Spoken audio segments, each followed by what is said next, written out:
You're listening to the Captain Jack Sports Show on Northeast Streaming Sports. The Hometown Foundation is excited to bring back the Dream Ride experience, August 26th to the 28th at Connecticut's Farmington Polo Club. Join us in celebrating the accomplishments of our Dream Riders while enjoying live music, a car and motorcycle show, family fun zone, pet adoptions, canine demonstrations, the Fireman's Chili Cook-Off, and much, much more. Get your tickets today.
How are you? How are you? How are you? It's the two old dudes, but hey, I don't know if you noticed or not because I was on with the Wild Wild West. I did get a nice, wonderful beard trim last night, and I got a haircut too. So I'm looking fine and sexy. I just wanted you to know that.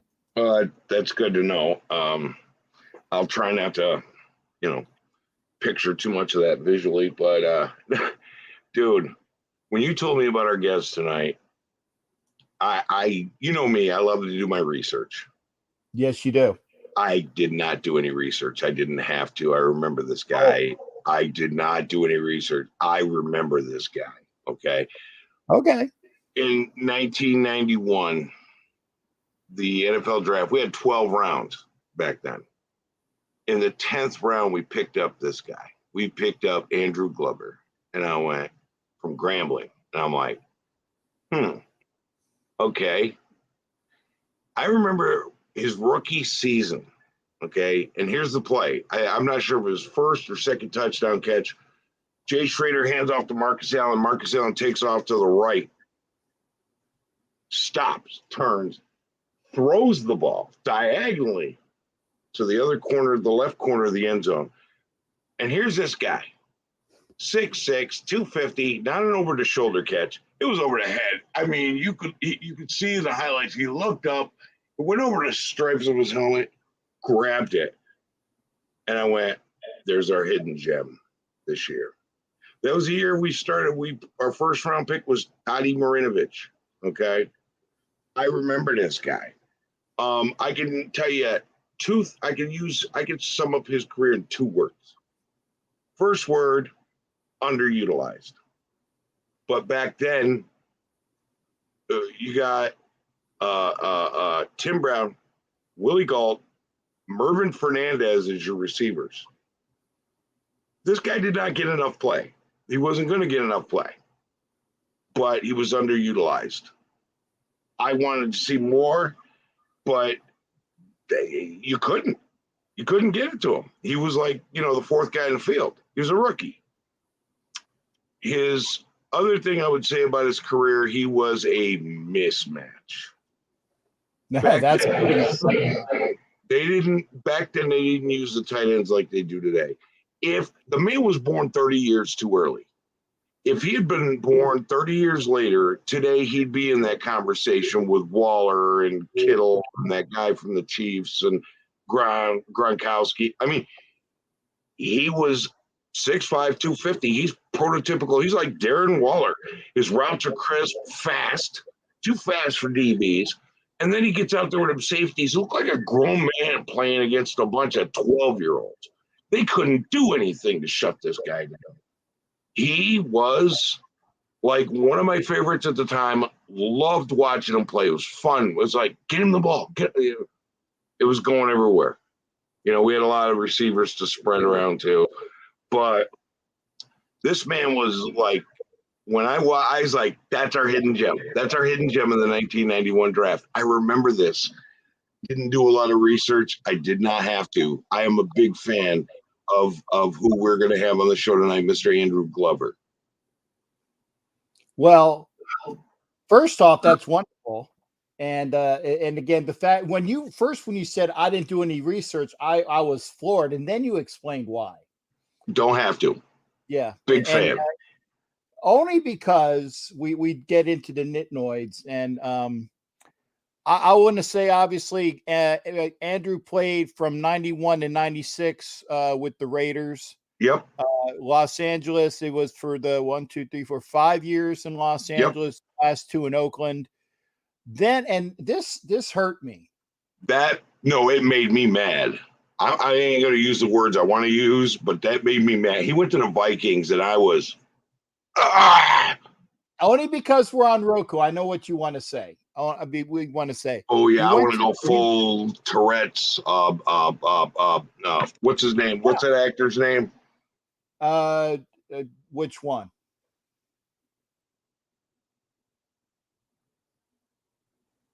The one that Samuel L. Jackson. I want to go full Samuel L. Jackson, and I'm not going to do it. Okay. Yeah. Well, I would as well. He did go to the Vikings, and then he finished his career in 2000 with Nollins, and I did say that correctly. But again, he went home. He went home. I think he was from Gonzales, Louisiana, or New Orleans. I thought he was from Gonzales, Louisiana, but I'm not sure. Well, you know what? Well, why don't we do that? Without further ado, because and again, I do have all the stats, so just in case there's a question, we have the man with us, and that is Andrew Glover. Andrew, I'm going to put you in the middle because this way we can bookend you like nobody could bookend you, for like the yeah, they say like over the middle. Get in the back, huh? Yeah, we're going to try to bookend you, but we're going to be unsuccessful. And again, so happy to have you on here. And I do remember the first time I met you in Oakland when you were having the alum signings and whatnot. And I put this in the break to the show, is that there very few people, Jerry Robinson is one, and there's a couple other ones, are so affable and amenable and just so easy to talk to, and it's wonderful to be able to sit down and say, hey, I'm talking with Andrew Glover. And I had a chance to do that when I saw you the next time. It was at the outside at the hotel. Was it the Hilton? It was the one next to Hilton. I can't remember which one it was, where you and your partner were there. And was that the Raiders' last home game in Oakland? Yes, sir, it was. Yes, sir, it was.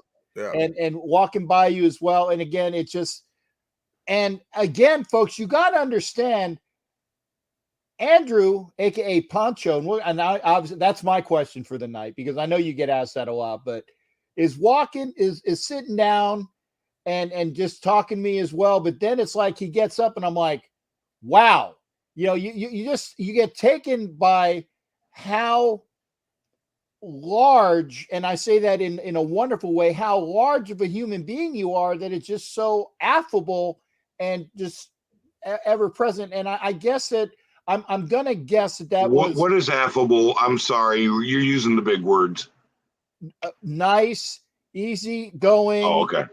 Well, just so approachable, wonderful. Okay.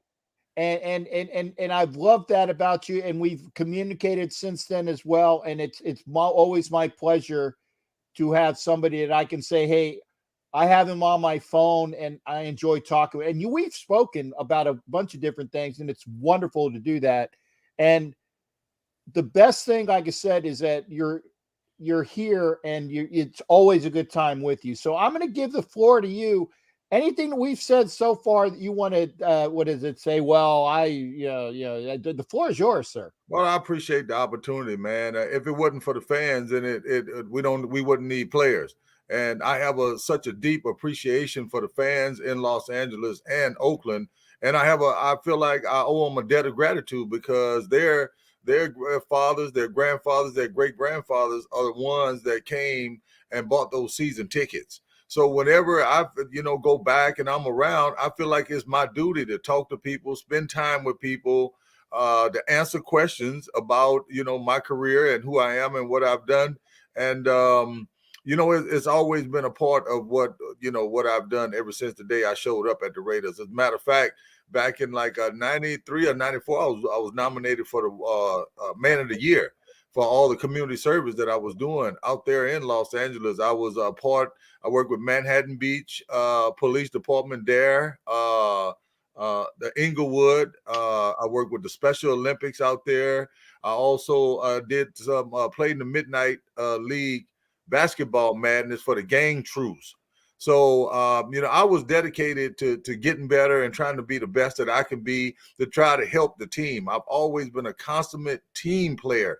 It was never that I could do this, I can do that, and push those guys aside. As long as we were winning, as long as we were having fun, whatever my role and my responsibility was, that's what I was committed to do. I was a team player first and an organizational, fixture. And I continue to do that today to expand the brand, to expand the Raider image in a positive way and do goodwill all over the United States. Everywhere I go and everything I do, I'm always, cognizant of, what I'm doing, how I'm conducting my business and all that. And, just like, he said earlier in my career when Marcus Allen threw me that throwback pass, I scared the crap out of people, man, because they knew that they were in a world of hurt with this young talent coming in that could make plays.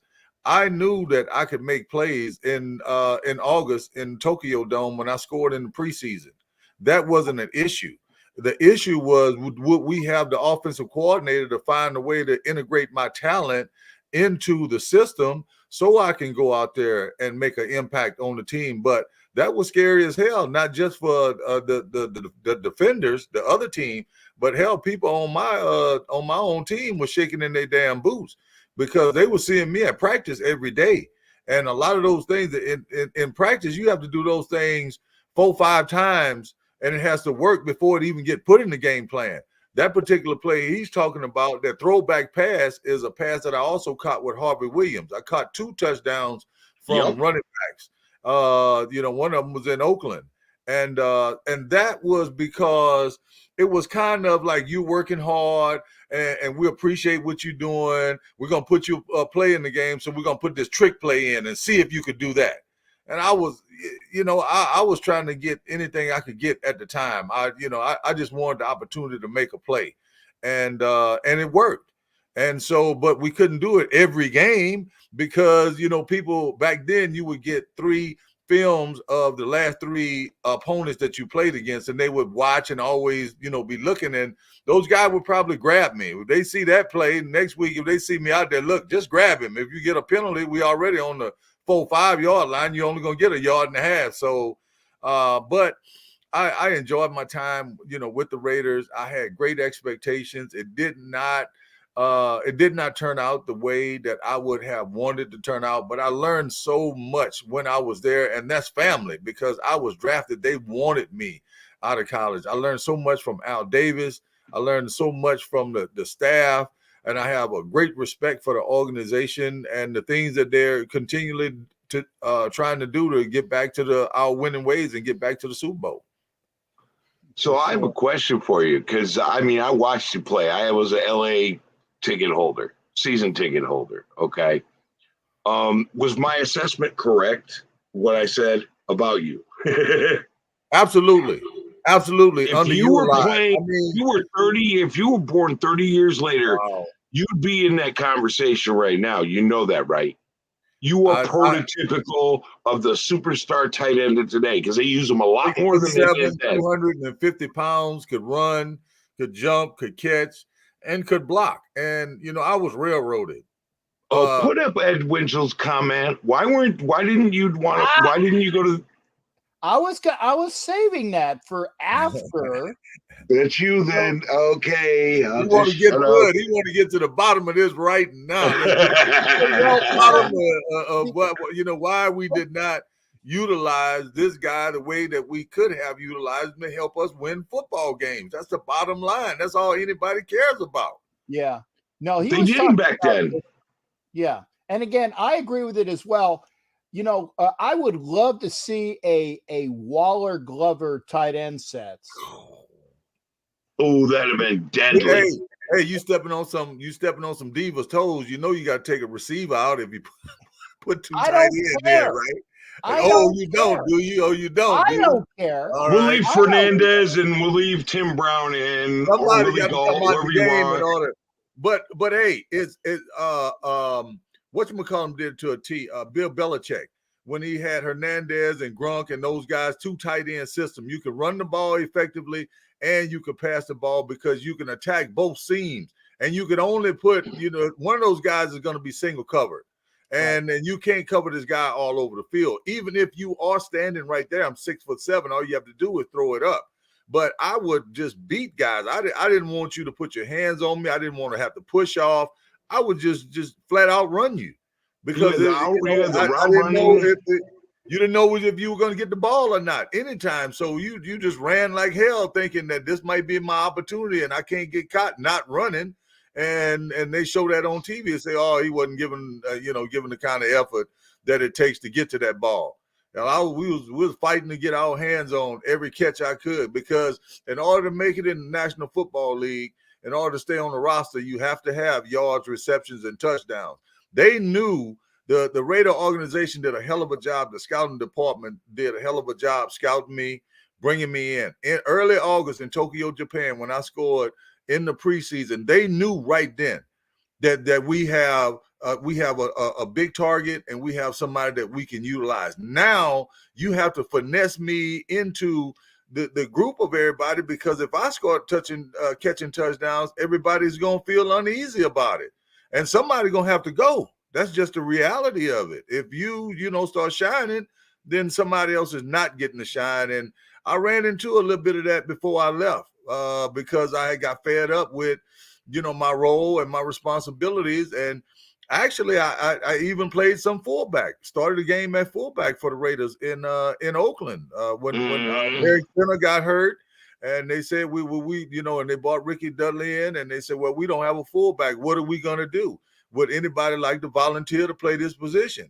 And lo and behold, I raised my hand and told him, whatever you need me to do, coach. And coach said, everybody laugh and giggle like a 6'7" fullback. It'll never happen. Coach said, we're going to give you a couple opportunities in practice. If it looks good in practice and he's not ready for the game, then you're our starter. And that's exactly how it happened. But you made Ricky Dudley look good.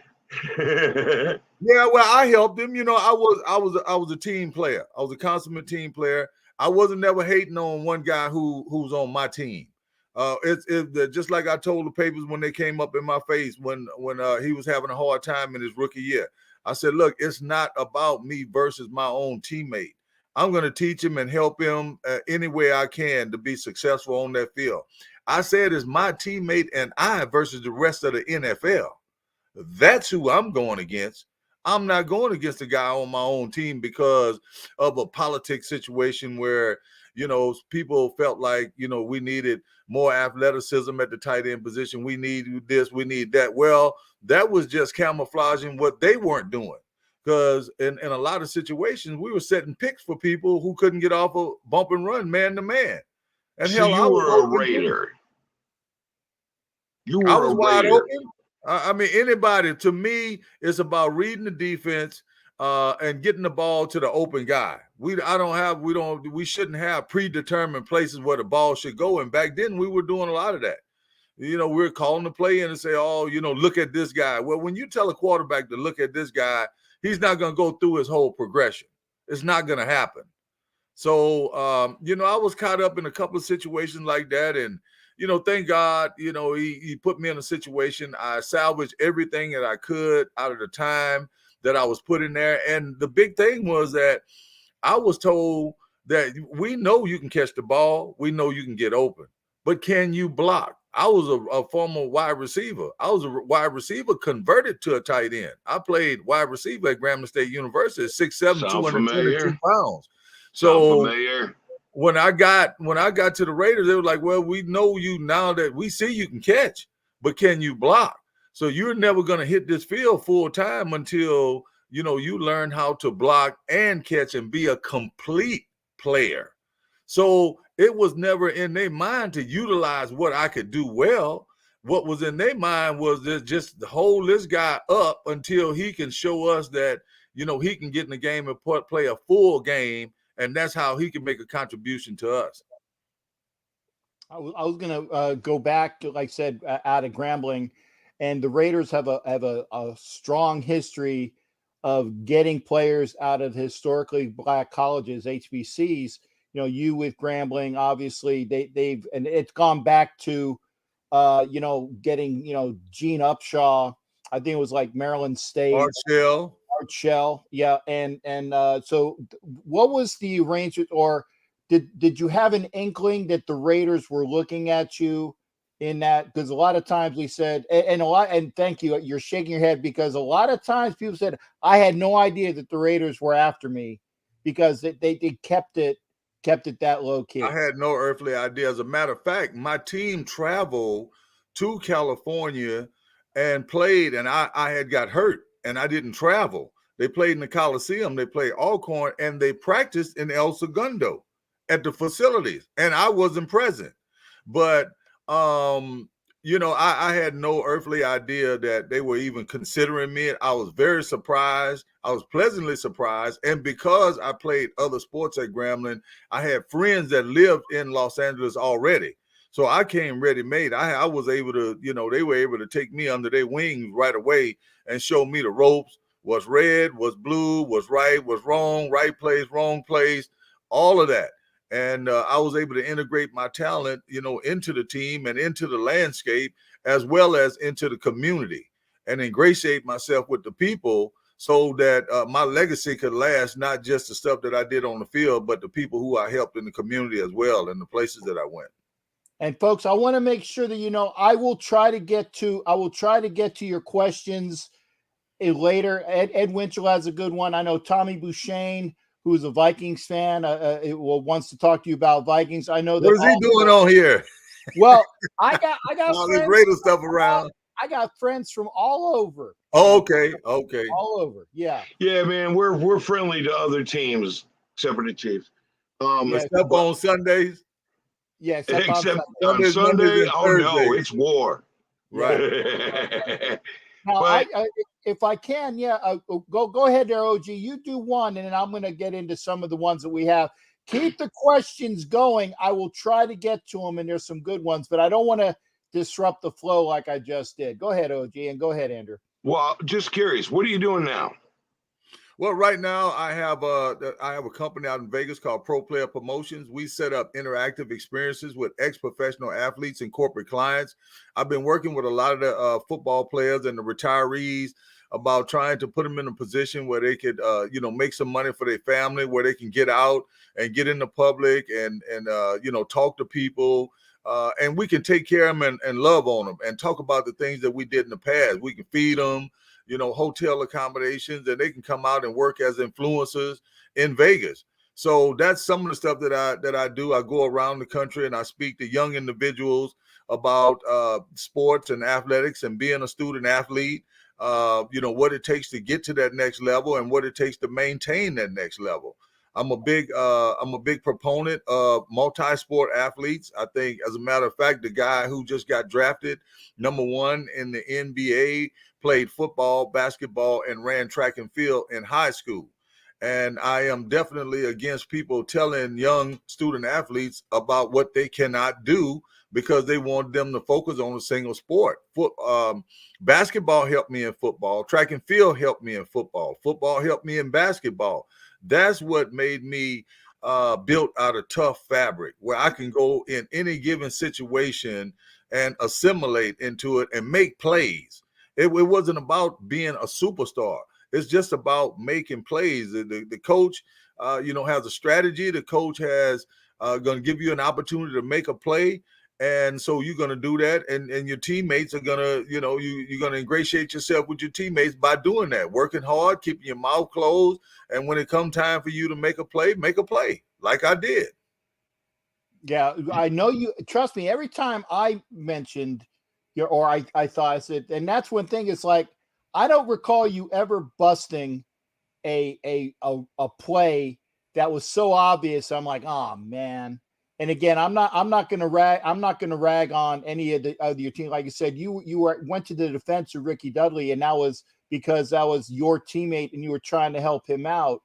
And it like I said, you showed the true sportsmanship and what being a teammate is. Because again, he's a #1 pick out of the Ohio State University. I always like to emphasize the Ohio State University, and it came with much aplomb, but he was a Raider, and you took him under wing to make him a better player, and that was fantastic of you. And again, I don't remember seeing you ever drop something that I would say, damn, I remember that one game where it was always, I remember that one game where you shined, because like OG was saying, we always saw you perform well. And I'm no smoke up the butt. I always thought that of you. Yeah, there were same here, glimpses. man. There were always glimpses of greatness there.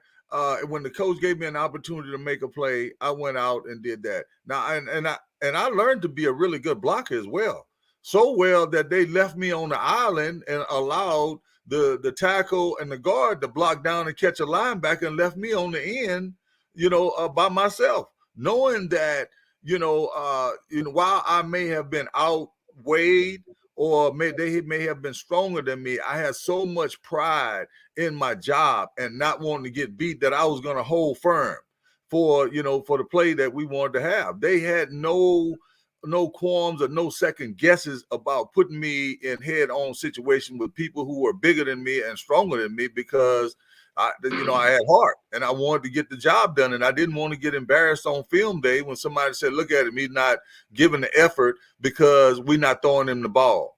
Whatever the case was, whatever the job was, I tried to go out and do my best work, because I wanted to be part of that team, and I wanted to be part of a championship with the Raiders, and I was willing to do whatever it took. Okay, so you could have been in the NBA. You chose the NFL. The NBA's got more money, longer longevity. Why did you choose the NFL over the NBA? This is how all of that came about. I was always infatuated with basketball, really good basketball player. I was on football scholarship at Grambling, playing for the winningest coach in the history of college football. I was going to ask you about him. And I was sitting the bench my freshman year and sophomore year, but I was starting on the basketball team. I have 4 letters in basketball, 3 letters in football, and 1 letter in track and field.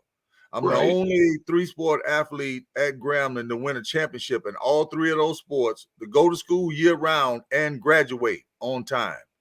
So I didn't know once I started doing well on the football field, they gave me an opportunity, sort of like the Raiders. We had a lot of good talent there. In that 1991 draft, we had 5 players got drafted. I was the last one that got drafted. We had a 3rd rounder, a 5th rounder, a 7th rounder, a 9th rounder, and I was a 10th rounder. So we had a lot of talent out there, and they only used me in situations, scoring situations. They come in, get on 20-yard line, I'd run my best play, score, and then go back and sit down. So in 2 years in Grambling, I only had 27 catches. But out of those 27 catches, 14 of them was for touchdowns. Every other catch I had was for a touchdown. And I showed them something in my junior and senior year that they didn't know I had, and that was the all-out raw speed. I averaged 22.2 yards a catch. 22.2. So I'm playing. It was known that my future was probably going to be in football, and Eddie Robinson said it. And back then, when Eddie Robinson said something, you could almost etch that in stone. That kind of led the scouts on to, kind of, this guy got over 200 people in the NFL. If he says that this is a good player and he's one to watch, then he's one to watch. So I never really had nobody in college, even though I averaged 16 points and 8 rebounds a game, and I was all conference. I never had nobody really, push me towards playing professional basketball, because I did the same thing on the basketball court. I was the team captain, I was the leading scorer and the leading rebounder, and I was on the honor roll. So, this stuff, has to be heard by the people who is going to impact the most. The kids that's coming up behind me, so they can know and understand not to give up, to keep pushing, and that you can accomplish great things if you put the work in. But only that. So I was not happy at the way things were going the first couple of years at the Raiders. So in the offseason, the Raiders had a basketball team, and we used to go around and play different clubs. And one year we had a NFL tournament where we played against other NFL teams in Santa Clara. And we won the tournament, and I was a staple on the team. I would not let the team go anywhere or play anybody without being there. And I used to go play the whole game. I wouldn't come out the game at all. We went to Kansas City and beat the Kansas City Chiefs in front of 7,500 people on television, and I gave them the business. We had 6 people showed up. 5 of us were playing, and we had Willie Brown on the bench. And I told Will Brown that I didn't want him off the bench. Whatever little money he was making to do that, I wanted him to sit down and make it the whole day. I was going to run like crazy, and that was my way of getting in shape. But I started to think about my own self and say, well, what would happen if this thing don't work out in football? I need to have a backup plan. So I was playing in all these places, and lo and behold, the Los Angeles Times wrote an article about how good I was and how good the guy who was running the summer league said I was. And they had 3 articles came out. One came out in San Francisco, one in the Los Angeles Times, and one in Austin, Texas. Now, all of this stuff came out at the same time I was getting ready to integrate into the starting position.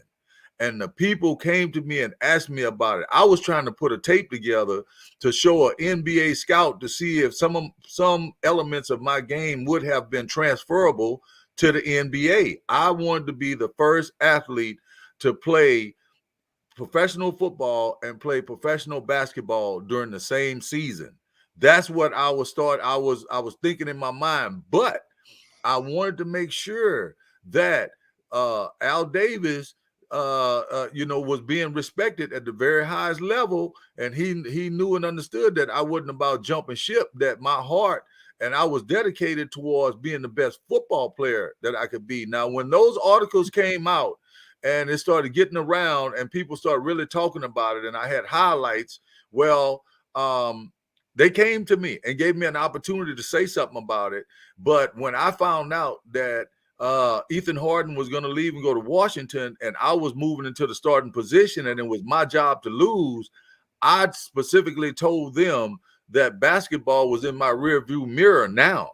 I'm a starter on this football team, and I'm going to do everything that I can do to be ready to play football. I'm not thinking about basketball right now, and that's how it all ended abruptly. And Horton went right to the Chiefs, if I'm not mistaken. He went to Washington Redskins.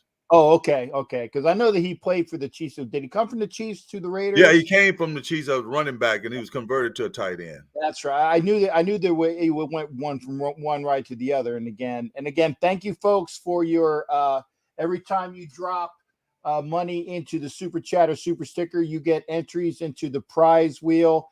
Yes, Bishop, I know I got to get the entries done. We're probably going to have like 3 or 4 of them by the time I get all of them done. But thank you for that. And I did want to get back with the questions as well there, Andrew. 2 of them, actually. Bishop asked me, who, in your opinion, was the best receiver of all those prima donnas you were talking about on the Raiders? Okay. And I'm sure that comes up. And then this one is a little less sticky for you. And Tommy, my Viking buddy, was talking about you being over there in Minnesota as with Cunningham and Carter. And Moss. Yeah. So the same thing goes. It's like, what was it like playing with them?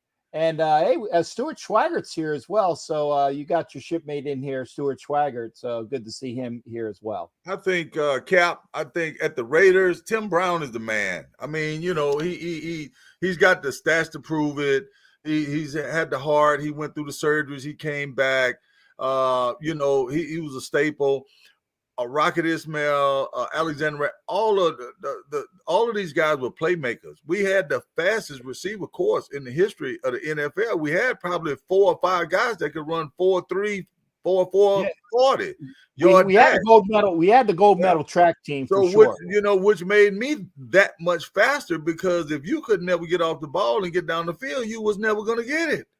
So that made me, just being around those guys every single day and going back, watching practice film and watching how we were moving, matriculating down the field, man, my wheels were moving really fast. So it made it a lot easier on game day. But I have a great deal of respect for all of my teammates and all the receivers. However, in certain situations, I just think that the offensive coordinator was over exaggerating what we were trying to do. Instead of taking what the team gave us, we were trying to do what we wanted to do, no matter what. And that got us in certain situations where, it was detrimental to the team. Because like I go back to Bill Belichick, a guy like that, if you're going to give him something, he's going to take that. He's going to take it until you take it away. And when you take it away, then he's going to have something else to go to. So the game just, has evolved. It's been ever changing. And like you guys said, I was just 30 years too early. I mean, the receiver, the tight end being flexed out, the mismatches, the one-on-ones with a linebacker. I mean, Bill Belichick, some of those great offensive coordinators, Bill Walsh's, will find a way to make you make a mistake and get caught one-on-one with this guy, and you're going to pay for it. Now, with Minnesota Vikings, when I left the Raiders, it was in a situation where I had to go in and prove myself to them. I started in the back of the line and end up starting over there. So the talent was there. They saw it. They knew that they could integrate me into their offense and help them. They only wanted to utilize my talent when they were in cover 2, when they were double teaming the wide receivers. It was my job to bust the middle down, and the linebacker waiting on me at 10 yards. In 1998, I had my best season over there. I was the 3rd leading receiver in the history of the NFL, the highest scoring offense in the history of the NFL, the 3rd leading receiver. I averaged 14.9 yards a catch. And I think I started 1998 out. The first 4 or 5 games, I had more touchdowns than any of the receivers on the team. Well, that didn't last long because our starting quarterback got hurt. Randall came in and we started going deep, and we started max protecting. I was told by my position coach. He came in and told me that my role was going to change drastically on the team, and all the contribution that I had been making in the form of yards, receptions, and touchdown was going to be put on hold for the next so many weeks until we could get our feet back under us. And that year I made alternate, all pro, first all pro, first alternate, and I was like the all NFC second best tight end in the NFC. Just coming out, just exercising, what I could do on the football field and where they could use me. And they only used me sparingly. They only used me when they had to. And that was when they was double teaming Chris Carter or Randy Moss. When they play cover two, Glover, you have to win. And if you don't win, we're going to find somebody who can win, or we'll just put another receiver in there. But you did win. We also want to make them think that we're going to run the ball too. So if we put another receiver in there, that means that we're going to be leaning more towards passing the ball. So I'm not, I'm not bitter about it or anything. It was just a lot of lost opportunity that I felt that I could have utilized, and that could have, helped me, help the team even in a bigger capacity or a role. Yeah, okay, but in '94, you had your biggest year. Like, you started your most, you had the most yards per carry, your most yards per catch. 98. Really? I thought it was 94. No, well, it was 98. Maybe with the Raiders. With the Raiders I did, yeah, but right. Overall 98. It was 98. The most utilization. Okay, 98. You're right. You were with the Vikings at the time. Right. And hey, Captain, can you send a link to Stuart? I think he wants in. Sure. Hey, Stu, and actually Stuart Swigert. I know. Our safety. Yeah. A few years after you left, but yeah, Stuart. You know what? I got a question for you then. Okay. Daryl Hobbs was in here as well, so hopefully, Daryl, if you want to pop in, it's well. Send it to Stuart. I have a question. Okay. Every time we do an interview with a great Raider, and you were a great Raider as far as my perspective, I thought you were underutilized, but I also saw that you were that diamond in the rough, picked up in the 10th round, played 10 years in the NFL. Okay. Every Raider that we interview, we ask this question. I've asked it to Phil Villapiano when we interviewed him. I asked it to Jerry Robinson. I've asked it to everyone that we've interviewed. Do you have a crazy Raiders story that has not been told yet? Now, understand, before you get uncomfortable, Bill Villapiano told us about John Matuzak's pot dealer, Purple Man. Jerry Robinson told the story of the time that Bob Boomer Brown shot Willie Brown's pillow next to his head to get him to turn down the TV. So you're not going to be that controversial. But the stories have been told. Do you have a crazy Raiders story for us, bro? A crazy Raider story. Wow. Yeah. You were on the team for 5-6 years, man. My craziest Raider story is that I was Todd Marinovic's roommate. That was my roommate. Okay. And we used to spend lots and lots and lots of time together practicing because I thought he was going to be the heir to the throne. So right. With the quarterback and him being a first rounder, first and 10. He was a first rounder and I was a 10th rounder. The craziest thing that I dealt with during that time is having him walk out them doors as a first rounder and get cut. And I was still on the team. That blew my mind. That blew my mind right there, because I knew that he had the talent, but the team was fed up and with patience. And I tried to help him as much as I possibly could. And I wanted him to be there because it had to do with my career. Just think about how much different it would have been if he would have stuck with the Raiders, and he would have been the quarterback. And I'm right there up under his armpits everywhere he goes, everything he does.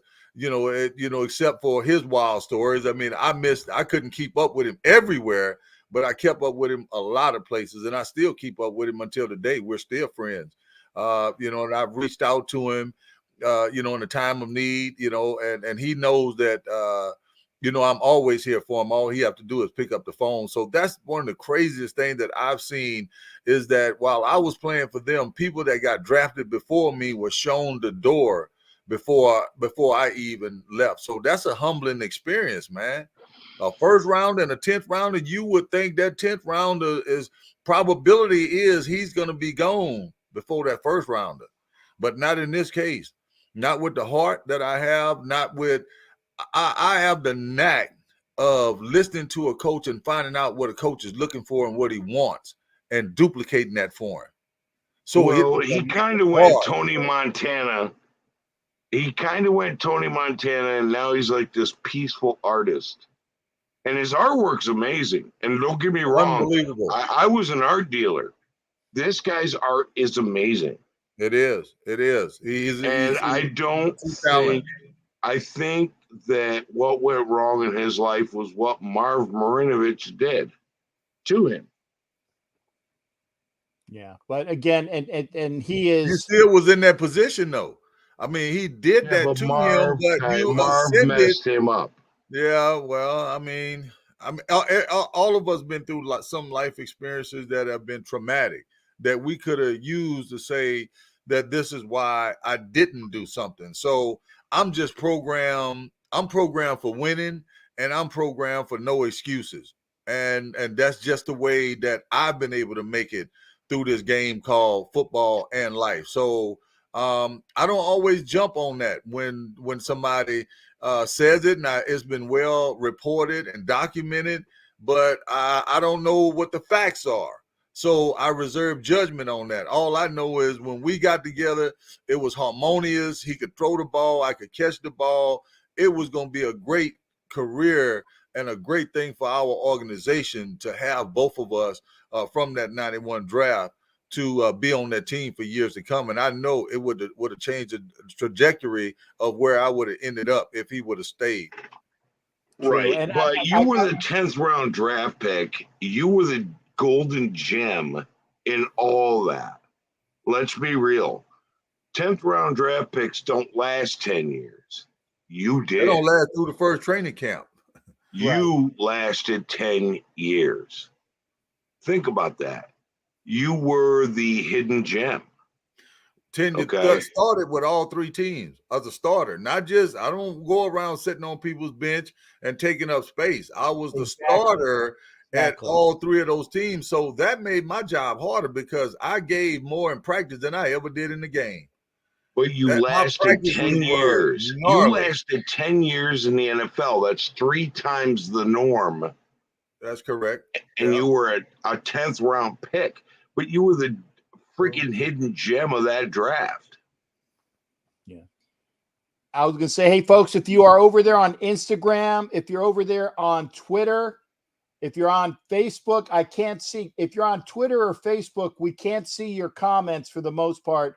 If you're on Instagram, please come over to YouTube and see the full show. If you're on Instagram, all you're doing is watching me. You can be watching the entire show with Andrew Glover and ourselves. There you go. But Mr. Glover, you were the hidden gem of that draft. You were drafted in the 10th round, but you lasted 10 years in the NFL. It's 3 times the norm. I'm just repeating this because of the fact that you were the hidden gem of that draft. And I always thought that. I have always been a fan. I have always thought you were underutilized. And I have always thought that if you were born 30 years too early, if you had been 30 years later, you'd be in the conversation with some of the greatest tight ends in the NFL today. Well, you still have to go to the right system that will utilize your talent. You know what I'm saying? You could still go to some place that don't utilize it or don't recognize it, and you still not having the level of production that you could have. And that's the only thing that I don't lose sleep over. I just wonder how it would have been, because I worked so hard and so diligently to get there and to be put in those positions. I scored every year I was in the NFL. I was yelling from the abyss. It didn't matter what you did to me or how oppressed I was. At least one touchdown. I was trying to send a signal that I'm here. I'm here wherever, how minute, small, or however big. I'm here and I'm ready. And let's get more out of this guy. I got to ask a couple things as well. First off, because Stewart was in here, also Daryl Hobbs is in here as well. So you are getting some of That's my your old room dog, Daryl Hobbs. Exactly. He Wide said that receiver. there. He said room dog. So you're getting love from your teammates and your fellow Raiders as well. And Stewart is it wanted to know again. He wants to know, and by the way, he says fantastic career. He wants to know who was the best safety you ever had a chance to go up against in your career. And obviously you go with the 10, who were okay, I would say top safeties, the ones that you remember the most, were probably the toughest to play with or against. The top safeties, probably the guy down in Dallas, Woodson, what his name is. One of the guys down in Dallas was always a tough customer over there. Leroy Butler with Green Bay Packers. Darren Woodson was in Dallas. I had a healthy respect for everybody in the NFL, because it could happen to you today. Your head had to be on the swivel. I mean, the rules have changed a lot since back then. So nobody was treated like, they were not capable. It could happen any given Sunday. It could happen to you. All of these people out here are highly refined athletes, and they will knock your jock off first chance they get. And I actually had an opportunity to play with Ronnie Lott. I definitely had a great deal of respect for him and what he did. And Eddie Anderson was on the team, and these guys were heavy hitters. And so I just kept my head on the swivel, and whatever consequences had to happen. Once I caught that ball and got it in my hand, I got it. I'll go down. I'm not going to fight for extra yards and try to carry 5 people in the end zone, because I don't want to turn something good into something bad. I want to make a play for the team. I want to make sure I got that ball so we can move them chains. I would also say, of the 10 years you played, obviously with the Raiders and the Vikings, and then going home to the Saints, what was the best team you played for? And what's the one of the regrets? Because again, I don't recall. I mean, I know Minnesota was playoff teams back then with the crew that they had, but obviously they didn't go to the Super Bowl then. They were 15-1. We lost in the NFC Championship game at home. Yeah, and that was the Brett Favre game, wasn't it? No. That was against Atlanta Falcons, the Dirty Bird versus Elway the second time. That's right. So we're 15-1. We have the highest scoring offense in the history of the NFL. Our offensive coordinator during the course of the week is going up for a job in Baltimore, and we lost our way at the wrong time. We absolutely and positively should have won that Super Bowl, but we got distracted. We allowed other people to come in before we even got to the point to where we were victorious in the Super Bowl and tear our team apart. And that's the most disgruntling part of my career, because I knew that we had the makings of what it took to get to the game and to win that game. But it was a lot of other stuff taking place, during the course of that week that's unexplainable, that caused us to lose at home, and we had home field advantage. Plus the fact that we didn't utilize the talent that we had on the field. One of the biggest screw ups that we used to do was try to get the ball to the star players. Everybody knows once you get to the playoffs, the other team's job is to stop your star players. And we were going to force it in anyway. That's why you have tight ends, and that's why you have other receivers. You patient, and you make the other team make mistakes to put yourself in a position where you could win. We were trying to get the ball to Carter and Moss, and they were trying to stop Carter and Moss. So it was wasting a lot of damn time. You could have got the ball to Glover, and I think you may have had an opportunity to, win the game or maybe win the Super Bowl. But, hindsight, is a different thing. You're trying to get the ball to your main guys, and their objective is to stop your main guys. So that's why you have other people on the field. Hobbs, you had Matthew Hatchett that was, in the fold. You had tight ends. You had other receivers. Guys running around wide open. But you're not looking at those guys. You're focused. You got tunnel vision. You focus on something that the coaches have told you, and that could be detrimental to the team as well. Yeah, that was the Anderson versus Anderson field goal game. Gary Anderson had not missed a field goal the entire year. He missed one in the NFC Championship game, and that was the ultimate. Cap, it should have never came down to that, Cap.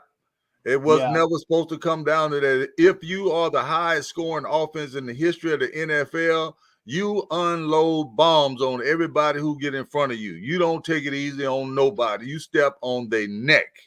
That's the way I was brought up. Or a snake will bite you. If you don't grab his head and you grab his tail and you play with it long enough and let him stay in the arena, you will get bit. And that's what happened to us in that situation. And Stewart has another one for you. I'm gonna hold on that other one from Stewart. But Bishop has another one as well. And because we were talking about the Waller, Glover, and Poncho, I know you can still play. I mean, if we need you, we're gonna call you back, because with Waller and Moreau and Glover as the three tight ends for the Raiders, there's going to be nobody that's going to stop them this year. So, but if you can't be on the field with them, the question would be, would you be able to coach up Waller or Moreau or anybody else in that respect for the Raiders? And have you been approached as such? No, I've never been approached. I would love to have the opportunity to share my knowledge with those guys, because it's an understanding, amongst professionals and fraternity brothers of who actually played the position. I talked to Ray Chester. I talked to Mike Dahl. I talked to Ethan. I talked to Christensen, anybody that I could talk to that played tight end for the Raiders, to try to get any advantage I could, any knowledge I could that would have helped me on that football field. Football is mental, football is physical, and football is emotional. And you have to manage all those things all the time. And football is an efficient game. Each one of those players on that team have to be efficient in order to be on the winning team. You minimize or eliminate your mistakes or your errors or turnovers. That gives you an opportunity to win. And you have to be really mentally strong to do that. And you have to have really good practice habits. So I have a lot in me that I share with kids around the country. I can impact people's lives, men, women, and children, from the standpoint of being disciplined, from the standpoint of being an overachiever, being able to, go out and do all the things that you want to do because you earn it. Nobody can take it away from you when you earn it. And that's why I'm adamant about different things that I'm working on, different projects. I'm working on a podcast myself. I'm working on a docu-series. I'm working on my opportunities to go to HBCUs and speak to these student athletes, because no one will do what I did. And I need to let you know what I did. Nobody is going to play 3 sports and stay in school year round. To give up your summers going home and stay in school to get extra hours so you can graduate on time, that's a commitment. And I made that commitment, and I think that it ought to be celebrated, because I don't know of anybody in the history of HBCUs that played 3 sports and won a championship in all 3 sports. The only people I know that played multiple sports was Jackie Robinson at UCLA, played 4 sports, and Dion played 3 sports at Florida State. So that's my story, and I'm sticking to it, and I think is worthy of being heard. Oh, I agree. And I was going to say, OG, you're up next for the one, and again, and Andrew, again, anything obviously you want to pop in, you just say, hey, you old dudes, shut up. I'm gonna go off on my tangent, but I'm gonna let OG get a question in as well. Go ahead, OG. I got no questions. Like, this is a man I used to watch. This is a man who I thought was underutilized. This is a man who was a gem in the rough from the final diggings, and this man did, and today would be in the conversation with the four best tight ends. Back in the day, he was a he was a mismatch. Yeah. You watch him, he looked like a grown man playing against 12-year-olds against these effing safeties, and he made them look bad. Like, every time he went out there and caught that ball. Like, this was a man who was underutilized at the time, because that's what they did to tight ends. Today, he was born 30 years too late or too early. He would have been one of those tight ends we'd be talking about today. I agree. I would say that I would think that the NFC Championship game was probably one of your more memorable experiences. Unfortunately, the bad side of not being able, and trust me, I know you would have crushed in the Super Bowl for sure. But what was some of the more memorable Raider games that you can share with our audience here? Well, that Denver game when Marcus Allen threw me that throwback touchdown. I mean, I will never forget that. Matter of fact, when I saw him at a Raider reunion, he came up to me and he shook my hand. He was like, Poncho, you caught the touchdown. I was like, I looked at him like, what'd you expect? Hell yeah. I'm fighting for my life out there, my livelihood. If the ball is on point, then that's what I do. It worked out exactly in the game, just like we practice it. We executed it to perfection. And when you do that, it feels great. It feels real good. We had some great teams playing for the legendary coach and player Art Shell, being a part of that organization, with Al Davis, who cared about his players. Is just I learned so much from him, not just football, but business acumen as well.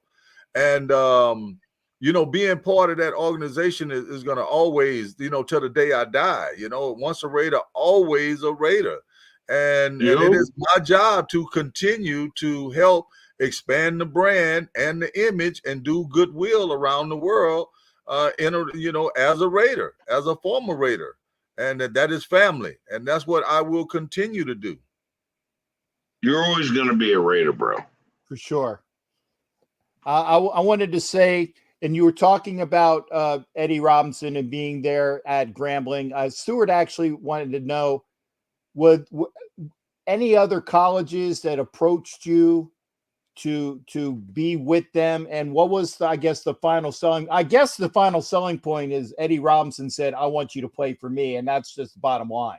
That is, he was the hottest coach going at that time. I did have other opportunities to play basketball and as well as football, and other people want me to play. But right then, at that time, I was very immature coming out of high school. I wasn't serious about my grades, so that eliminated a lot of the schools right there. And Grambling still, they saw where I was and they saw the potential and they gave me an opportunity. And once they gave me a second chance, it was pretty much all over. I had played 3 sports in high school, but I didn't take my academics seriously. So I was a prop 48. Well, when I got to Grambling, I early enrolled, went to school, started working on the National Youth Sports Program, working with kids, started my community service back in '86. Working with kids and learning how to, assimilate into the community. And, I started my plight right then to prove everybody wrong, that I was not a dumb jock and that I could play football and be eligible, but not only play football, I could excel at basketball and track and field and graduate on time and be on the honor roll. I mean, what else can you ask for? That's what Eddie Robinson said in the quote. when they asked him about Andrew Glover. He said, this guy knows his way around the football field, the basketball court, the track and field. He's an honor student. What more can you ask for? I gave it all up. You know how they benefited, how I would have killed the NIL deals right now. You know, that's 3 separate scholarships. I won a championship in basketball my junior year, a championship in football, and I won the SWAC triple jump championship. That's 3 separate scholarships right there. Now, and actually, I appreciate you bringing that up. What are your thoughts on NIL? I love it. I mean, now some of the people that's not going to go and play pro can make money off of their image now. They don't have to wait. My daughter is a student athlete at Southern Methodist University, and she plays volleyball, and she's an engineering student. She's on track to graduate this December, and she still will have a year eligibility after that. So that's always been, a staple in our household about learning about being a student athlete, being how to take care of your business, how to conduct yourself. The thing that I would tell young athletes right now is about being professional is that you need to learn how to be a pro where you are, a junior in college. Start acting like a pro. That way it won't be that hard whenever you assimilate into the next level. Start acting like a pro. Start eating like a pro. Work out like a pro. Everything you do, emulate what they're doing at the next level. That way, it won't be a culture shock whenever you graduate to that next level. And you did bring them up earlier. Your thoughts of playing for Art Shell, playing for the history. Like I said, on that team, you had Art Shell, you had Fred Blitnikoff, you had like a whole cadre of great Raider greats along with Hall of Famers as well. Playing within that organization and with Willie Brown always. And I know that people have told me this as well. Willie gets you in there and he just throws out the history, says you will learn the history of the Raiders. This is the greatest franchise as well. And it was obviously a great loss when Willie passed, because that was the staple of learning how to be a Raider. Your thoughts of playing for Art and playing on teams where, Fred Blitnikoff is over there in the Hall of Fame and he's right there with you as the wide receivers coach. Granted, you're the tight end, but still the cadre there playing for the organization. If you can just expound upon that, and then obviously go into an Al Davis, your recollections of Mr. Howard Long, Roger Craig, Ronnie Lott, Eric Dickerson, Vince Evans, Jay Schrader, Rocket Ismail, Tim Brown. I mean, we had great people, great athletes all around us. It was just an absolutely honor to have the opportunity, to be amongst, the best in the business, the best in the world, and to be considered the best in the world, and to go out and work hard every day, execute, and position yourself to do something big on Sundays. It was just absolutely the best feeling.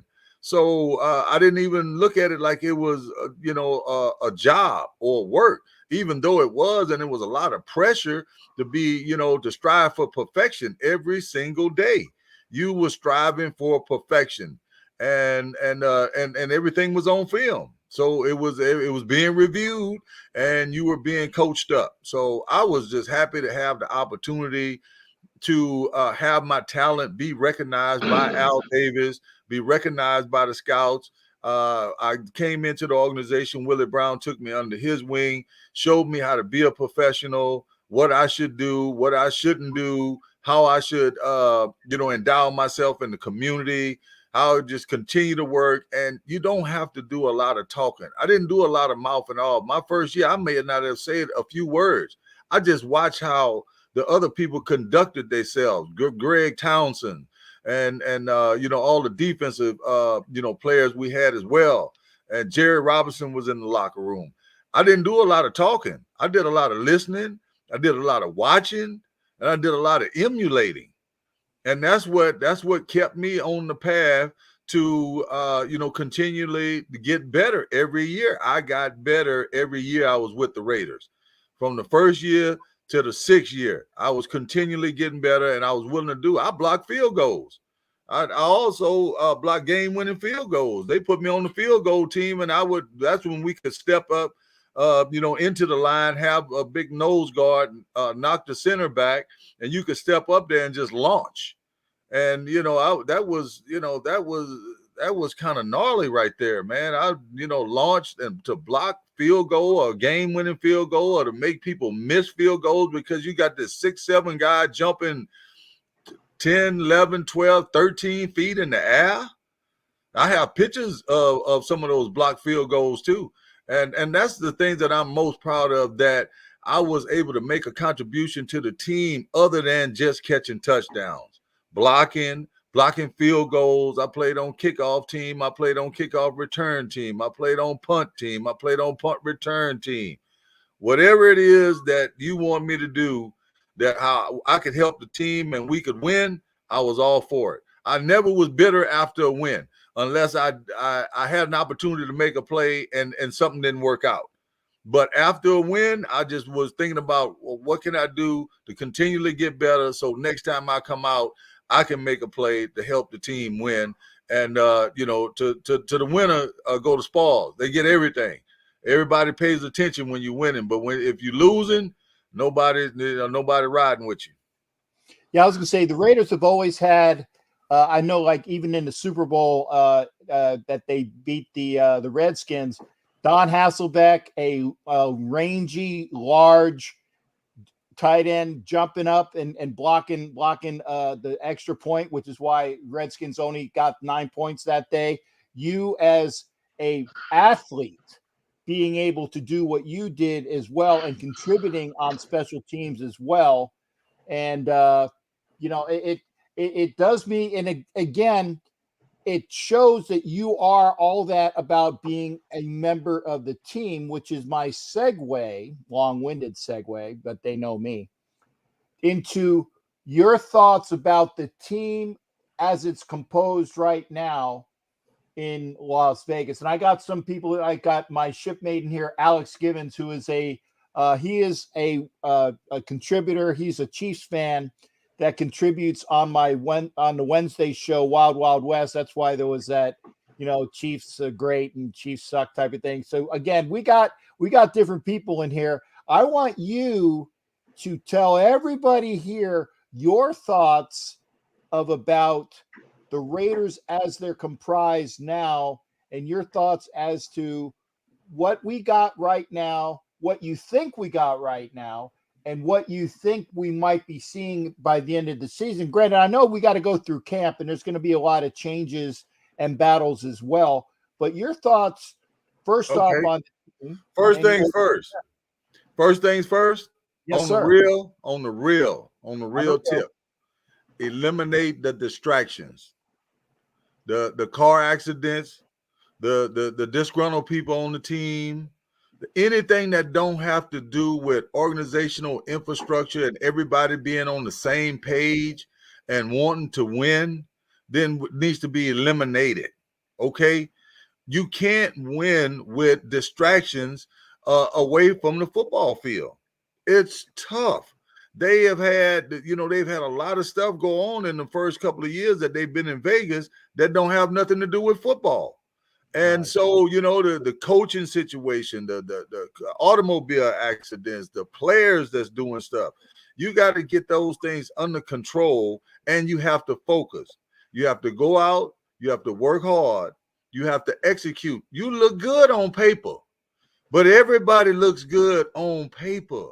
Thank you. We have to see how you conduct yourself in games in the preseason.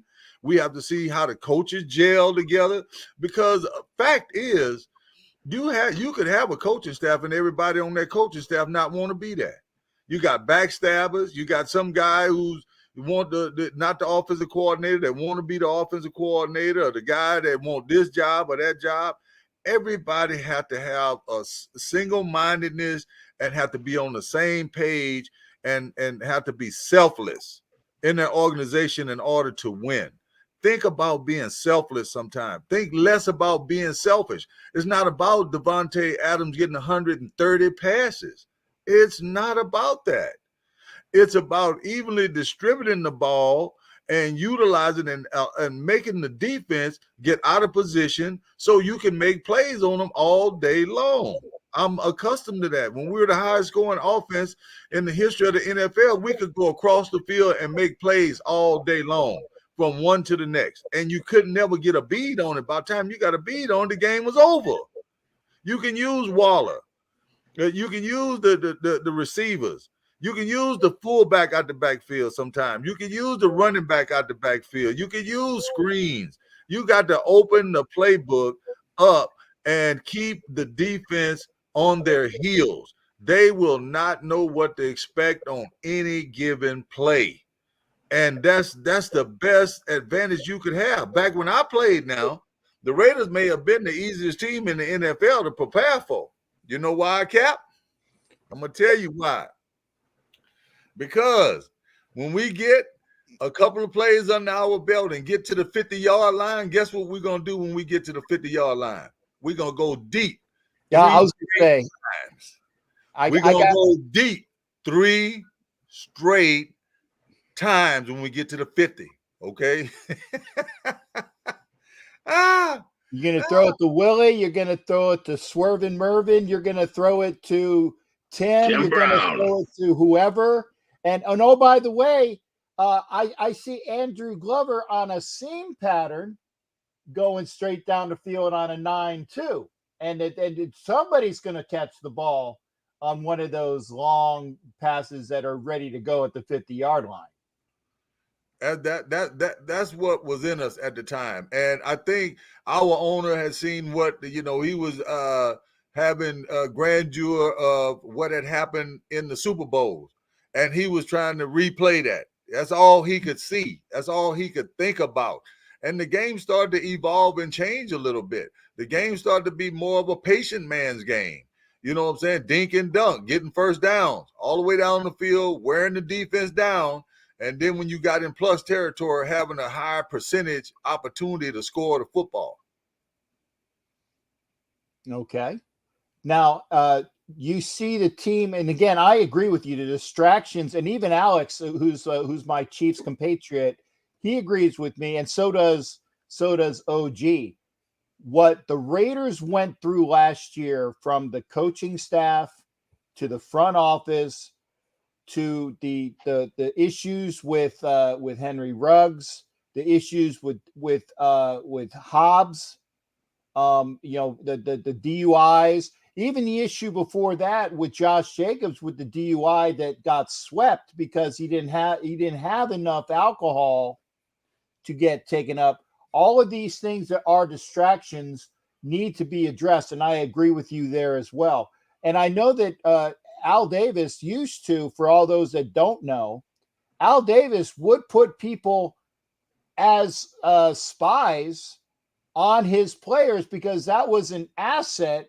He wanted to make sure that they would fly right and straight because they were his team, and he wanted to make sure that everything was copacetic with them. I agree that the Raiders, from the front office to the staff to the ticket sales, need to make sure that everything is squared away and flying right. So having said that, who do you see as the biggest obstacles, other than the front office itself, but the biggest obstacles for having a winning record in the AFC West this year?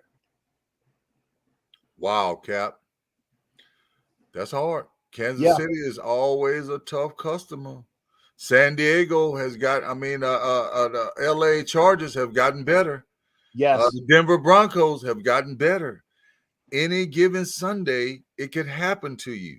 You can't go up to your schedule and say which ones you're gonna win and which ones that that you might not win. You don't know. You have to be prepared. You have to expect to win, prepare to win, and expect to win. And look, unload on Sunday. Don't save nothing.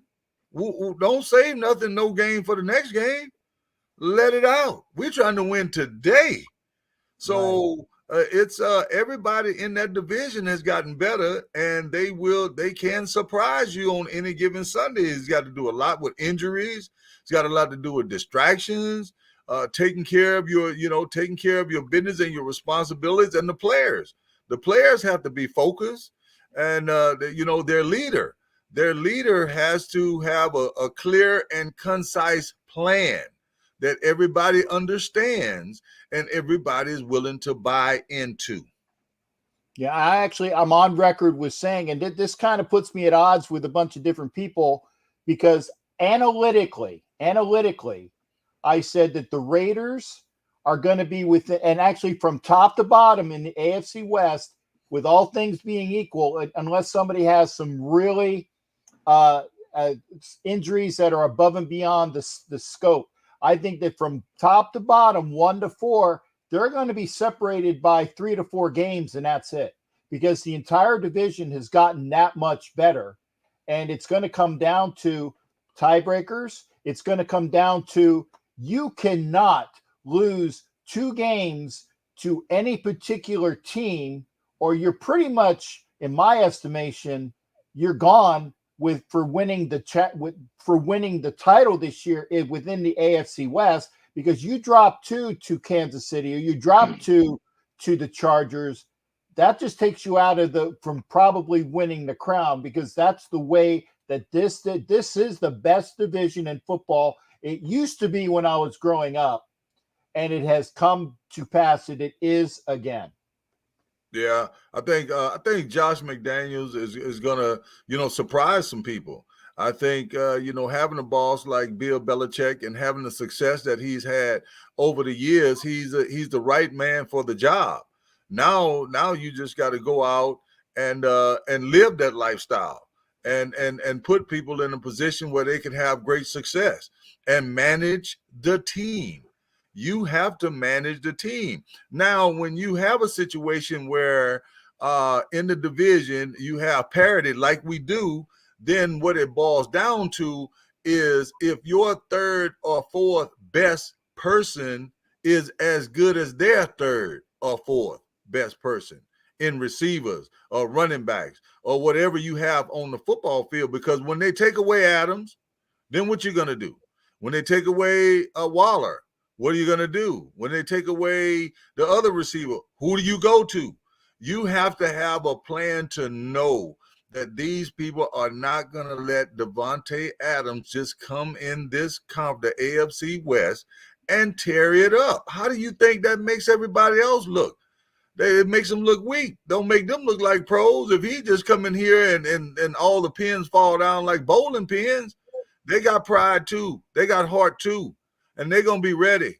And they're going to be ready to take away our first option and our second option. Do you have a third option? That's what it's going to come down to. Hey, brother, I'm dealing with radiation fatigue right now. And I love this conversation, but I got to dip. I went through radiation for cancer treatment this year, and I won, but it kicks my ass because I have these long-term effects. I want to tell you, it was an honor to meet you. Praying for you. I gotta dip. Get well soon. Godspeed, man. It's going to happen for a couple of years. That's what I was told. And thanks for being a fan, bro. Thanks for being a fan, man. I love you for that. I love talking to you, sir. It was an honor. I am a huge fan, but this crap kicks my butt. Anytime. We're gonna have an opportunity to break bread again. Yeah, and thank you, OG, for being here. Just like Poncho said, always good having him here. And I did actually. I'm sorry. That's one of the questions that and again, I do. By the way, I do have my own religious crew in here as well. I do have my own. I call my own special bishop. So I got the bishop. And by the way, Bishop is in Vegas, and so I'm sure that he would probably want to get with you for some of the programs that you have out there in Vegas. So get with me, and I can supply Absolutely. He's a sailor just like I am as well. Great shipmate, and again, he has his ministry out there in Vegas. I know that I'm sorry, I'm not trying to dime you out on time, but if there would be things that, that he could do with you or for you and vice versa, I would appreciate it. And he said he'd love to do work with you as well. And again, prayers to OG. And again, I know that I appreciate him being here as well. If you do have questions for Andrew, I want to ask now, again, because sometimes I get so many different things going on, and we know what we were talking about right before the show, which has me a little bit flustered. That piece of paper I got to contend with as well. But how? And I'm sure that everybody asked you, but how'd you get your nickname of Poncho? My mom started calling me that at an early age, very early age, even before I got into junior high school. And she started calling me that, and it just stuck with me everywhere. And a lot of times, a lot of people in the National Football League don't even know my name is Andrew Glover, because it followed me. It was my main name, and that's how people address me. My wife addresses me like that, my kids, and everybody, all my family and friends. So a lot of people just thought my name was Poncho. And if you say Poncho, if you say Andrew Glover, they might ask you, who in the hell is that? But if you say Poncho Glover, and I started signing it whenever I was signing autographs and all that, I started right away signing Poncho Glover. So it stuck with me, and that's who I've been known as for all this time, for 54 years now. There you go. And again, folks, if you have questions for Poncho Glover, okay, not to be confused with Andrew Glover, the actor, or Andrew Glover. There was another Andrew Glover that's on Wikipedia. I think he's an engineer. And I'm sure you get that. Now, when you do your appearances, do they sometimes think that you are the actor that was in the Han Solo movie? Not at all. They know when they see my size, then they usually people look at me and say basketball or football. They want to know. They know something, and a lot of time I pass by people and they look at me and they're staring. They know that you took that height and that size and did something with it. I don't know what it is. If it's physique, if it's just being tall, but it's like they know that, but they just want to know what was it that you did, because I know you did something. Is it football or is it basketball? And again, my bishop, your bishop, and again, I'll get you information from. He wants to know, in your opinion, and this will probably get you in trouble with one of your shipmates, between Bo or Marcus. Who is the scarier running back in your estimation? I want both of those guys on my team. Marcus Allen is not a loudmouth. He don't say a lot. He just slice and dice you up. And Bo just runs over you. He runs past you. And so I really didn't have the opportunity to play with Bo Jackson because he got hurt the year before I got there. Had he still been on the team, I'd have been all world, because everybody would have been trying to stop Bo, and I would have been wide open every time. Nobody would have ever looked over there at you. You got to be kidding me with the way this guy was shredding people. But to me personally, I would love to have both of them on my team, because both of them are quality individuals. They're quality. They're the best in the business at what they did, and they were impact players, and they put up stats. Okay. In your estimation, which one of your teammates, and I'll go Raiders and I'll go Vikings, because again, I'll have a diverse audience. Which one of your teammates, for your time with the Raiders and with your time in Minnesota, is underrated and think should get more palm and maybe even consideration for the Hall of Fame? Wow.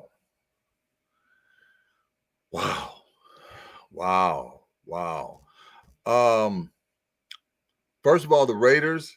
I have a guy that is an unheralded hero, that was a playmaker, that played with the Raiders, and just like I did, he ended up leaving, but he made one of the most important plays in the history of the Super Bowl, and that's Mike Jones, the linebacker. Oh, this guy, man, I'm telling you, another underutilized talent.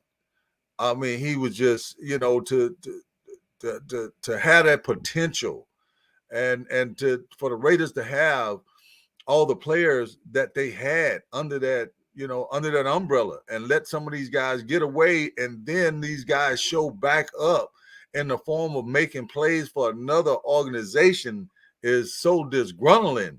I mean, major.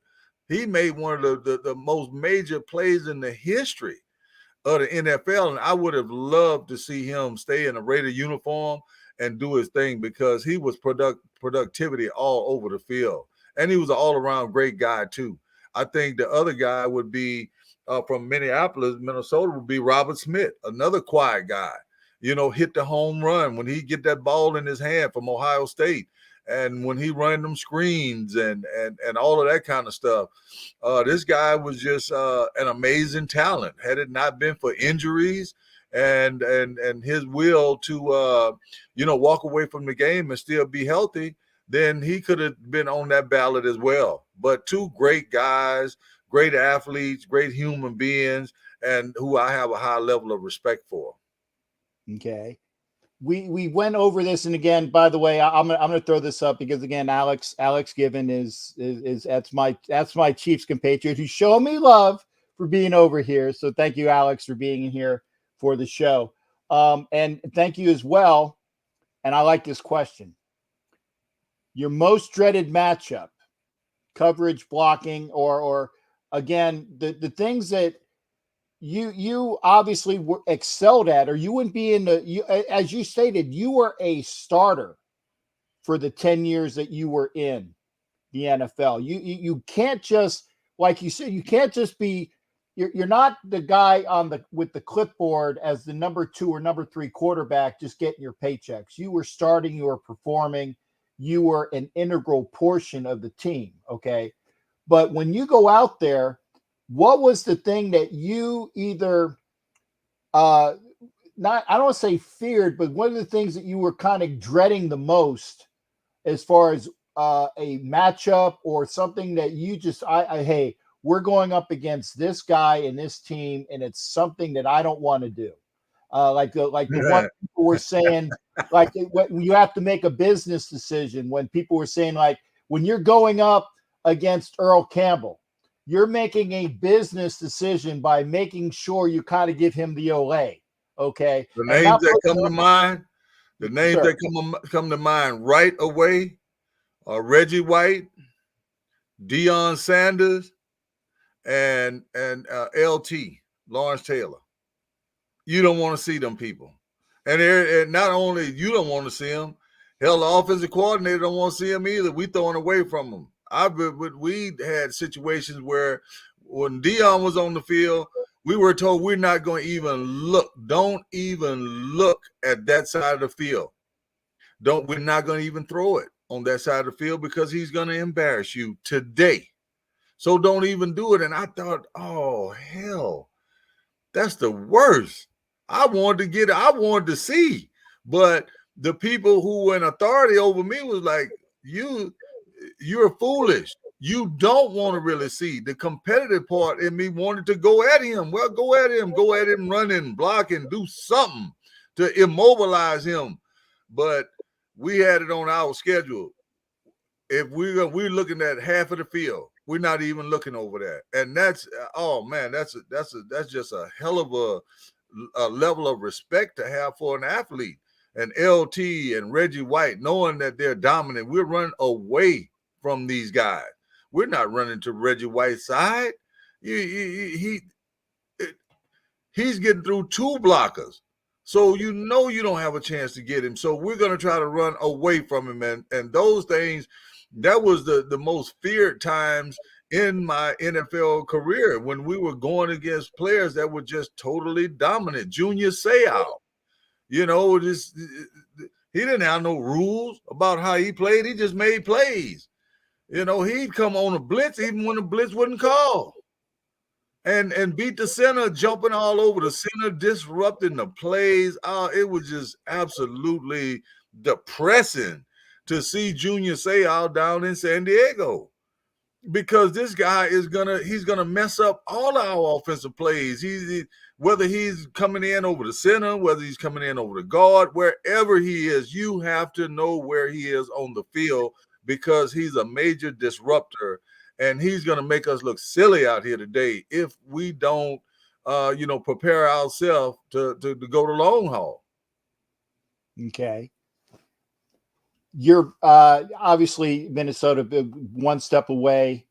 What was the best Raider team that you were on in your estimation? Because again, you were on at a time, in the early 90s. And I remember it was before you were there. I remember being out in the Philippines in 89, and maybe it was 90 at that portion when the Raiders they dropped like their last 4 or 6 games and they didn't go to the playoffs.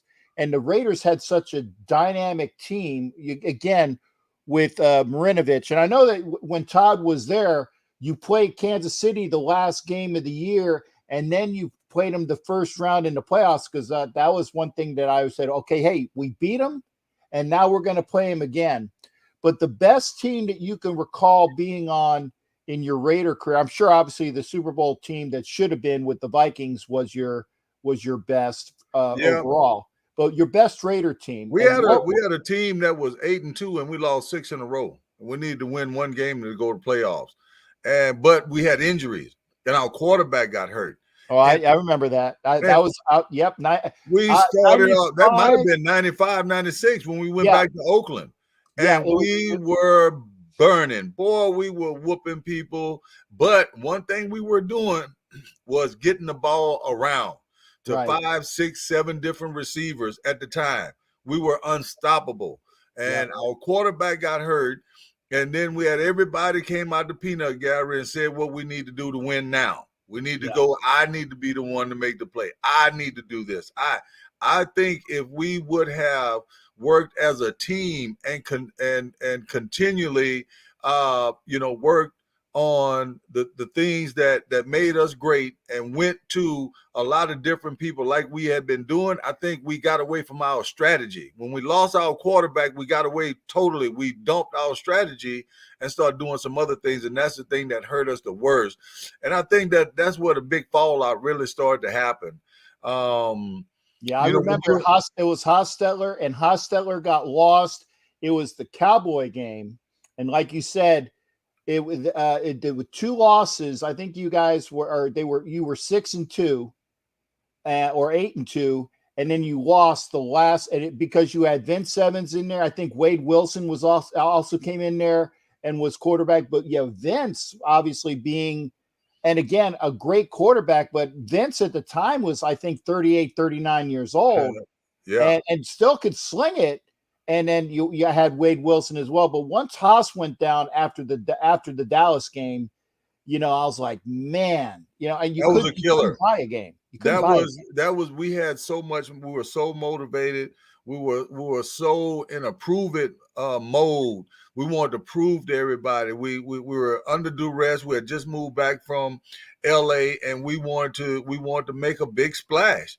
And we started out, focused, and we were winning and we were beating people. And once it got out of hand and we started doing all the stuff that was not conducive of a team, then we found every way to lose and we could not win. And that broke, I think that was a split in the organization. Going through that is a traumatic experience. And that each and every year that there's not going to be the same teammates that there were last year. There are going to be changes every single year. And, it was, I was really disgruntled about it because I could never be on a team that was 3-13 and 1-14, 1-15 and something like that. It would have been miserable. It would have been a lot of anxiety. It would have been a lot of stress. It would have been a lot of fighting and a lot of other stuff put focus on other things other than playing football. And that's what happens to teams a lot of the time. So winning resolves a lot in the game. And, even if you have a chance to go to the playoffs, that's a great opportunity every single year, and it gets the fans excited, the players are excited, and the administration is excited. So that was one of the times that I thought we had an opportunity to make a big splash in the NFL and stand up and be counted. Yeah, I trust me. I was in England at the time, and it's like watching, because I knew it said the Raiders are the shiznit, and we're going, and we're it's just there was nobody going to stop us, and then Haas gets hurt, and I had to deal with a particular Henry Bronco fan, just like this gentleman to my Richie Riche, again, one of my shipmates for the Wild Wild West show. He's my Bronco contingent, very knowledgeable and very analytical. He definitely is not a homer, so he gives his best to you as well. Richie is a great person. So while we got it on the subject, the teams in the AFC West that, I mean, particular years were, or who was because everybody asked, well, who's the Raiders' big rival? And to me, it's always been Kansas City number one, and then Denver, and only when the Chargers are good. And that was only like a very minuscule period of time would the Chargers would even get in the equation. But who was your biggest rival, I would say, as a Raider? And then I'm going to go over to Minnesota as well. The people that you didn't want to see when you were with the Vikings, and I'll ask you that as well, Poncho. I didn't want to see Kansas City. We hated Kansas City. We did not want them in the same room with us. We wanted to beat them. We wanted to dominate them if we could. We had a lot of close games. We had a lot of close games in San Diego too when Junior was playing down there. And I think we may have lost the game 12-9 one time, or 9-6 or something. Just a knockdown, drag out fight. You not scoring and we not scoring. We're going to see it's a battle of wills. Who has the will to win this game? And, Kansas City was always at the top of that list. Denver was always at the very top of that list because we always thought that they were obnoxious, and so anytime we had an opportunity to put it on them, we tried to do it. Seattle, we wanted to knock them off. They had Bosworth, and they had a couple, people on their team that if you didn't, pay attention, they had a great running back back at that during that time too. And he was a man, Cortez Kennedy. Was playing at that time for Seattle too, and he wouldn't let you win. He's kind of, they have certain athletes out there, and that's put in a position that they have a certain will, and they try to will their team to win, no matter if you are more talented. They just will not let you win. Not today. Not today, and that's tough, man. Cortez is tough to go in there and take from him. Say, I'm going there and take a victory from Cortez Kennedy. Not if he got anything to say about it on that day. If you're not executing and you're not focusing, then it could be a long day for you. So over in Minnesota, it was always Green Bay. That was the big rivalry, trying to knock Green Bay off, or Chicago, or somebody like that. But Green Bay was that main, they had Favre over there. And if you could knock them off, then they were always, considered a top echelon team. So if you knock them off, then you're considered a top echelon team. The hardest, and I'm going back, I'm gonna spread you over the career, and then I'm gonna start or get kind of like wind down with other things. The hardest football game as far as anti-crowd that you had to play with at Grambling, and then the worst crowd that you had to play with in the NFL. At Grambling, our biggest rival was Southern University, and I'm from down south, Gonzales, Louisiana, and I passed by them to go up north to go to Grambling University. And every time we played Southern University, I tried to make it my business to let them have my best game, that day, because I had a great deal of pride, and I had to come home and see some of these same players. And I had some great games where I just willed my team to win and made play after play. Every time they made a play, I made a play, and I just wouldn't let them win because I had so much pride, and I just didn't want to face the ridicule. A lot of it had to do with walking around campus, and guys would say, "Oh yeah, I saw you had 24 points and 10 rebounds, but you missed the last shot."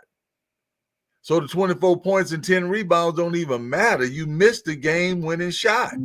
And, and that's all that would be brought up, is that you missed the shot. And so our old coach used to always tell us, don't read your clippings. Yesterday's kisses are no good for the day. Meaning that if you are doing something and excelling, you got to do that every day. If you're good, you can do it every day. There's no one-hit wonders out here where you just do one thing. Now you make one-handed catch, and everybody starts saying he's going straight to the NFL. You do this uncanny dunk, and everybody say, well, he's going straight to the NBA. Well, it's more than just one play. It's the game in its totality. Total game, totality. There you The go. total game, physically, mentally, and emotionally. You have to be prepared in all those areas. And the only way you get prepared in those areas is if you work hard and you experience those things in wins and losses, because you learn a lot when you lose as well. You learn what you need to do next time so you don't lose. And when you win, you know how you executed, and you look at the numbers and see how efficient you played. So it's a lot of learning in that that's transferable. Okay. Now, what's the other question? When I was at Grambling. Yeah. Well, yeah. And by the way, but I'm going to hook you up with the Bishop, and Bishop played at Southern. So you guys will have some fun with Oh that. yeah. Heck Yeah. yeah. Yeah, that I mean, I want to hear the stories, by the way, but obviously it'll be off camera.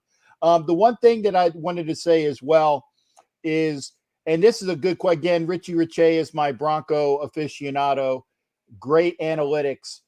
Your thoughts on the current rules versus the older rules? Because obviously, the olden days, even like what I want to say 20, 25 years ago, you can get mugged, okay?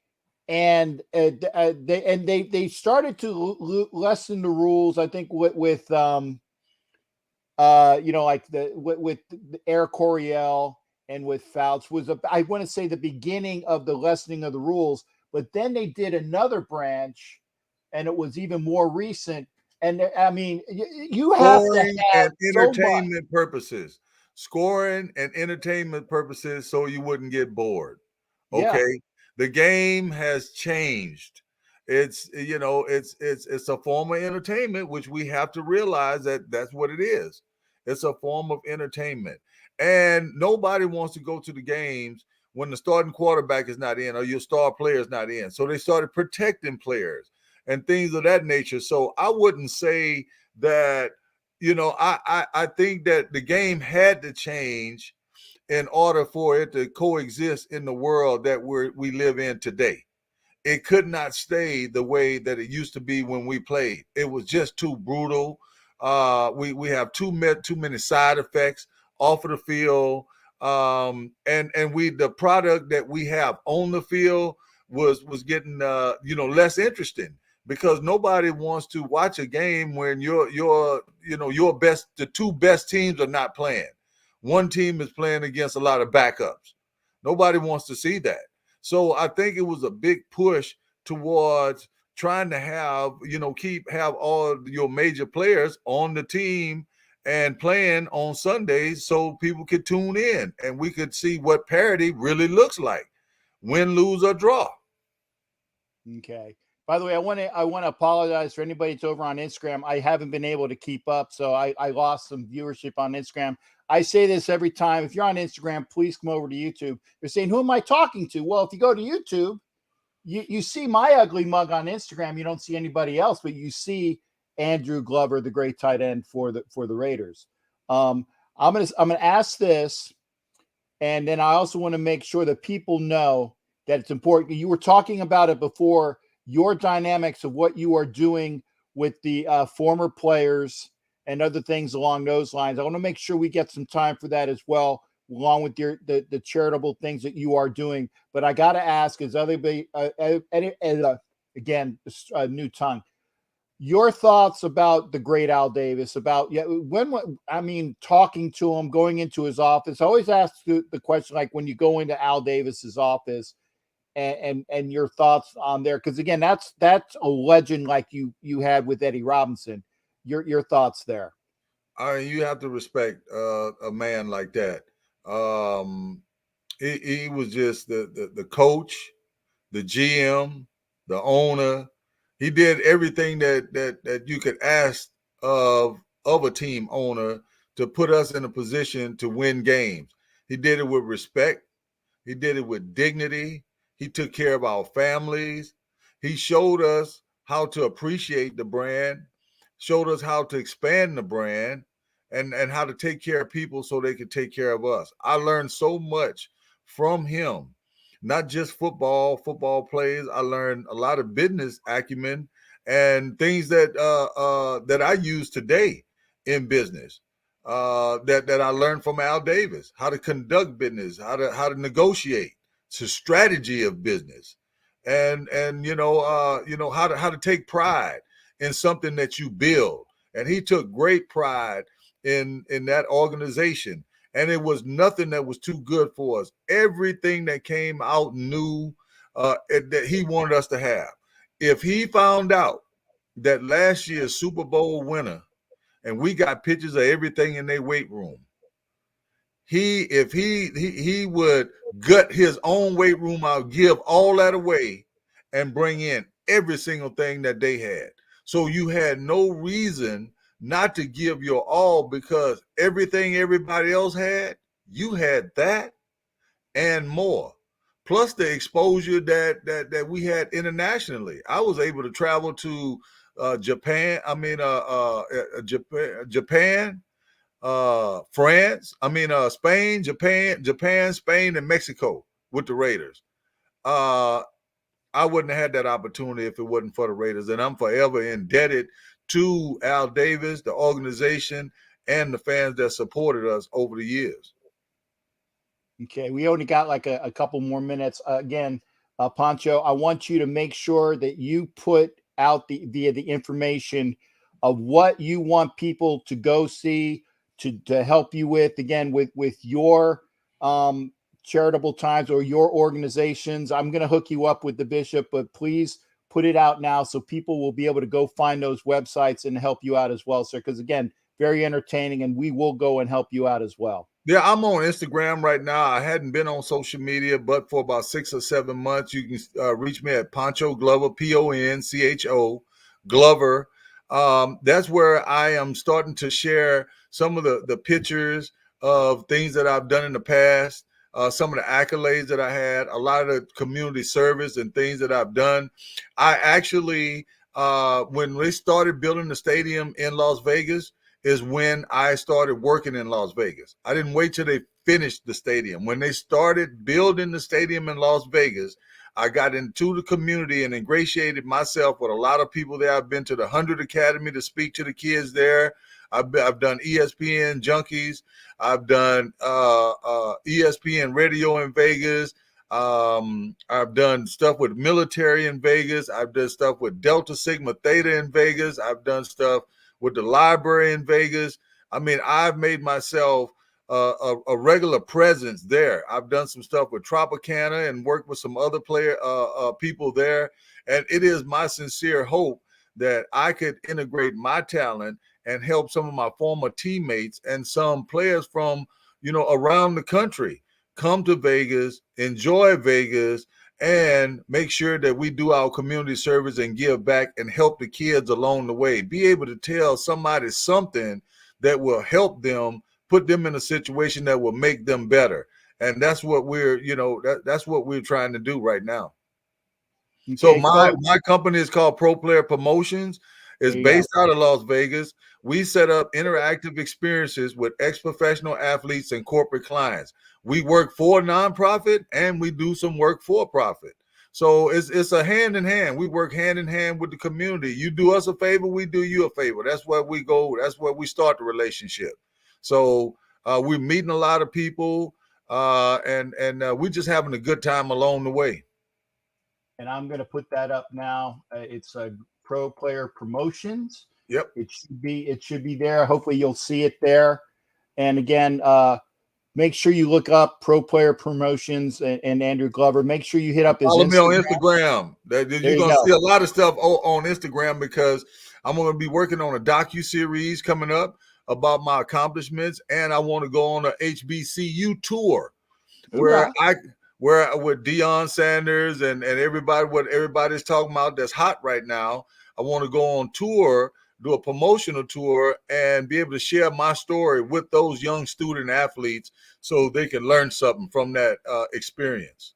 And make sure that when you roll through here, get with Henry Lawrence, because Henry's all about FAMU, and I know that he'll be out Killer. with Killer, yeah, Killer. Killer and I are good friends as well, and it's in fact I got to call Henry. It's been a while, so yeah, we'll do that.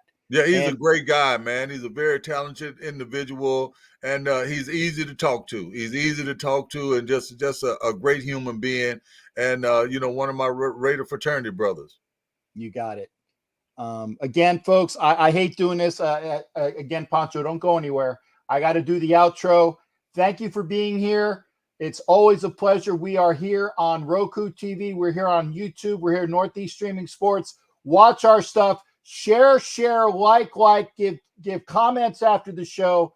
Fantastic interview, and I appreciate you spending time with me, Poncho. Again, don't go nowhere because I'm going to catch you up on. I got you. I'm with you. We'll see everybody. I got to do my outro.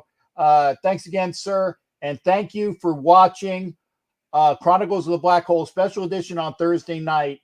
And again, hopefully that Daniel will be feeling better. And make sure you go hit up proplayerpromotions.com and hit the Instagram as well. Pro Player Promotions Media. That's the Instagram. Thank you there, Richie Richey. He knows I can't type and talk at the same time. So thanks again. That's why I have him as a buddy. See, they got good friends. Thanks again, folks. Andrew, I'm gonna pop us back out. Join the shows. Watch, share, like. We'll see y'all for the next shows.